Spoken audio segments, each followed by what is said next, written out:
যে স্বামী হাজার কষ্ট স্বীকার করে নিজের পায়ের জুতার তলা ক্ষয় করে আপনার ভরণ পোষণের ব্যবস্থা করে, তিনি কি আপনার ভালোবাসা পাওয়ার যোগ্য নয়? যে নিজে পুরাতন কাপড় চোপড় পরে নিম্নমানের খাবার গ্রহণ করে যাতে আপনাদেরকে নতুন কাপড় চোপড় দিতে পারে এবং উন্নত মানের খাবার দিতে পারে, সে কি আপনার ভালোবাসা পাওয়ার যোগ্য নয়? যে সবসময় আপনাকে ভালো রাখতে চায়, সে কি আপনার ভালোবাসা পাওয়ার যোগ্য নয়? যে স্বামীর মাধ্যমে আপনি মা হওয়ার মতো সৌভাগ্য অর্জন করেছেন বা করবেন, সে কি আপনার ভালোবাসা পাওয়ার যোগ্য নয়? আপনার ব্যাপারে কেউ কোনো মন্দ কথা বললে যে কখনো তাকে ছাড় দেয় না, সে কি আপনার ভালোবাসা পাওয়ার যোগ্য নয়?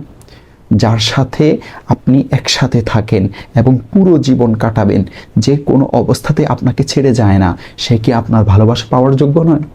প্রসিদ্ধ আছে, পুরুষটা হচ্ছে বন্য ঘোড়ার মতো, যদি রেগে যায় সংসার উলটপালট করে দেয়। আপনি যদি আপনার ঘরে শান্তি চান তাহলে কখনো তার উপর হুকুম চালানোর চেষ্টা করবেন না, কারণ হুকুমের দাস হয়ে থাকার জন্য তার জন্মই হয়নি। তবে হ্যাঁ, তার সাথে সব সময় ছায়ার মতো থাকার চেষ্টা করবেন, তার প্রয়োজনের দিকে নজর রেখে তার দেখাশোনায় কোনো অবহেলা না করে তাকে ভালোভাবে দেখে শুনে রাখবেন।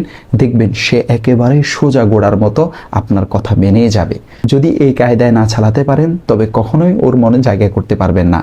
রাসূল সাল্লাল্লাহু আলাইহি ওয়াসাল্লাম ইরশাদ করেছেন, যদি আমি কোনো ব্যক্তিকে অন্য কাউকে সিজদা করার আদেশ দিতাম তাহলে আমি স্ত্রীদেরকে আদেশ দিতাম তাদের স্বামীকে সিজদা করতে, কিন্তু সিজদা আল্লাহ ছাড়া কাউকে দেওয়া জায়েজ নয়, তাই এই আদেশ দেওয়া হয়নি।